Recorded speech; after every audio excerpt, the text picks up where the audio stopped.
blossoms were finished for this year, and tiny green nubs were pushing through, but the trees themselves had grown feral, almost savage. They were too tall, in need of pruning, with intertwining limbs decorated with a pale green lichen reaching out in every direction, as though calling for help. She glanced about. Would she ever be able to tame this plot, bring it back to something manageable?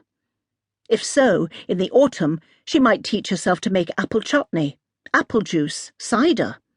She could dedicate her energies to the regeneration of the land, to interact with it, learn its tempos and moods. It would be another step towards regeneration of self.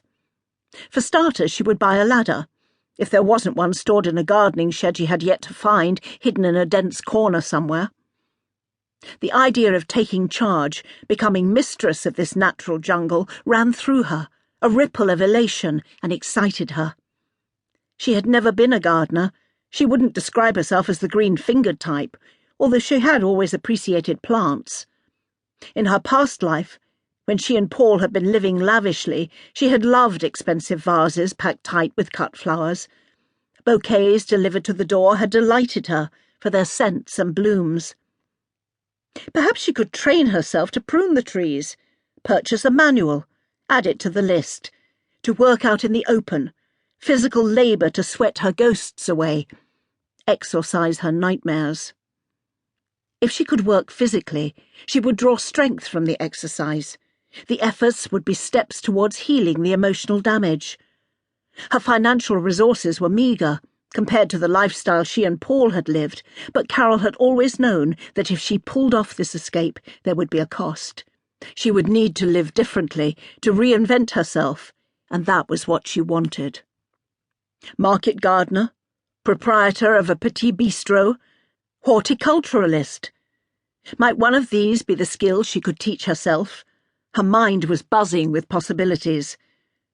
There was nothing in this hamlet aside from a dozen or so homes. No cafe, no bar. How complicated would it be to apply for a license? Or to produce fresh vegetables or flowers for the markets in the 2 nearby towns? A gîte, perhaps, a bed and breakfast stopover for travellers passing through. This area was hardly a holiday destination in itself, but why not? Carole could advertise on dedicated English internet sites. Tranquil days, lost in the French countryside. Come and discover an agricultural paradise. Your English host awaits you. Would Monsieur Benoit frown upon her initiative? Would he tell her that she was in breach of the contract?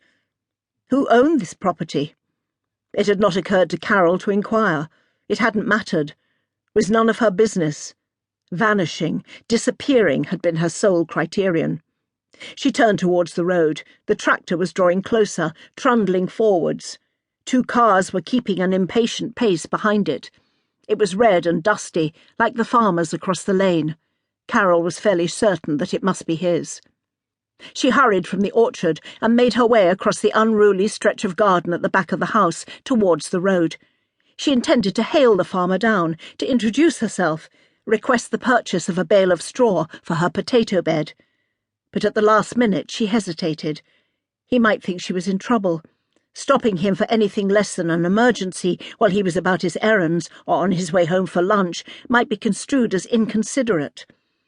At 20 paces before the meshed wire fencing, the only section of the property that had been enclosed, as far as she was aware, she stalled, hovering by the washing line, fastened between a mighty willow and another tree she did not recognize, but with an expansive hardwood trunk.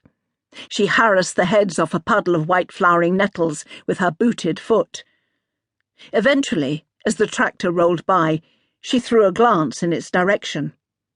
The farmer looked her way at more or less the same moment. She took this synchronicity as encouragement and waved energetically. As he approached the Lombois junction, he slowed, drawing his machine to a halt, leaving the motor idling, signalling with his hand out his open window to the car caught behind him to overtake.